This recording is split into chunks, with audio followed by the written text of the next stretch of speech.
Assalamualaikum warahmatullahi wabarakatuh.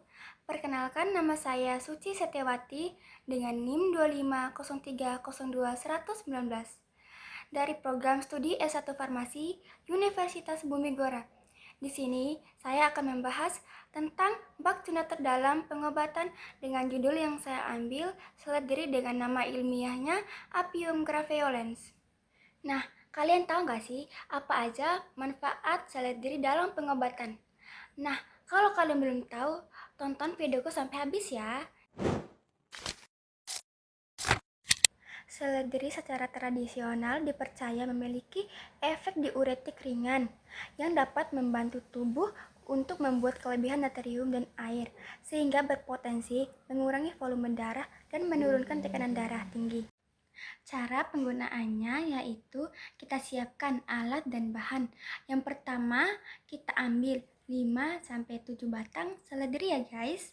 Lalu kita cuci bersih. Selanjutnya rebus dengan 2-3 gelas air.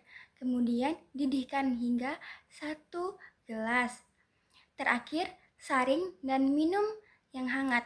Patogenesis penyakit sel kanker adalah di mana proses perubahan sel normal menjadi sel ganas diakibatkan akumulasi mutasi genetik, di mana proses ini dimulai dari paparan karsinogen yang menyebabkan kerusakan DNA dan diikuti oleh proliferasi sel anormal dan hilangnya kontrol pertumbuhan sel.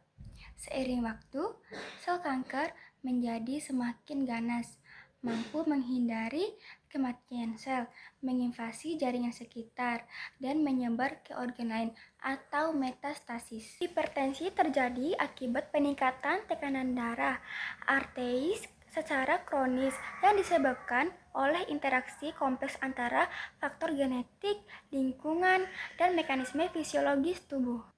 Seledri adalah tanaman atau sayuran daun yang banyak digunakan sebagai bumbu masakan, lalapan, maupun tanaman obat. Tanaman ini dikenal dengan aroma khasnya dan kandungan zat gizi seperti vitamin A, C, K, mineral, serta senyawa antioksidan. Seledri tumbuh baik di daerah beriklim sejuk hingga tropis dan sering dibudidayakan di pekarangan maupun lahan pertanian. Seledri merupakan tanaman herba yang berumur pendek. Akarnya berupa akar serabut yang tumbuh di dangkal. Batangnya pendek, beruas dan berwarna hijau keputihan hingga hijau muda. Daunnya majemuk, berwarna hijau berbentuk menyirip, dengan tepi bergerigi dan memiliki aroma khas. Bunganya kecil, berwarna hijau keputihan, tersusun dalam bentuk payung atau umbel. Buah seledri itu kecil, kering dan mengandung biji berukuran sangat kecil. Untuk klasifikasi seledri itu sendiri, ada yang pertama, kingdom. Kingdom ini masuknya pada plantae. Nah, yang kedua divisi masuknya ini pada Magnoliophyta atau Angiospermae. Yang ketiga ada kelasnya itu Magnoliophyta pida atau Dicotyl. Yang keempat ada ordonya Apiales. Yang kelima familinya itu Apiaceae atau Umbelliferae. Nah, selanjutnya genus masuknya itu pada Apium. Terakhir spesiesnya itu Apium graveolens. Selanjutnya di sini kita akan bahas lagi tentang kandungan seledri untuk menurunkan tekanan darah tinggi. Kandungan seledri yang berfungsi untuk menurunkan tekanan darah yaitu yang pertama apigenin atau flavonoid, yang kedua vitalides, kalium, magnesium, nitrat alami, serat, dan antioksidan. Mekanisme kerja vitalides, caranya merelaksasi otot polos pembuluh darah, menurunkan pelepasan hormon stres, menghambat kontraksi pembuluh darah berlebihan. Yang kedua, mekanisme kerja apigenin atau flavonoid.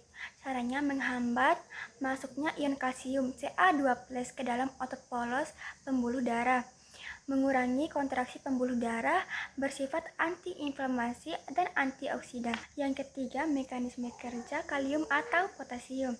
Nah, caranya meningkatkan ekskresi natrium melalui ginjal atau natriuresis, menurunkan volume cairan intravaskular, menekan efek vasokonstriksi natrium. Potasium atau kalium yang terkandung dalam seledri akan bermanfaat meningkatkan cairan intraseluler yang menarik cairan ekstraseluler, sehingga terjadi perubahan penimbangan pompa natrium kalium yang akan menyebabkan penurunan tekanan darah. Cara penggunaan seledri yang dijus tanpa gula yaitu caranya yang pertama, kita siapkan 1-2 batang seledri yang segar. Nah, kemudian kita blender pakai air matang. Nah, lalu yang terakhir kita minum cuman 1 kali sehari saja.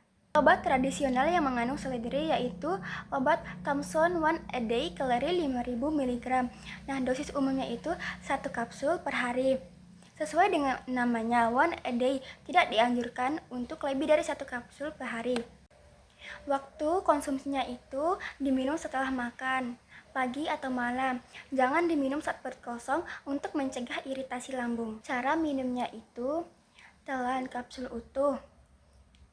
Minum dengan 1 gelas air putih, jangan dikunyah atau dibuka kapsulnya. Sangat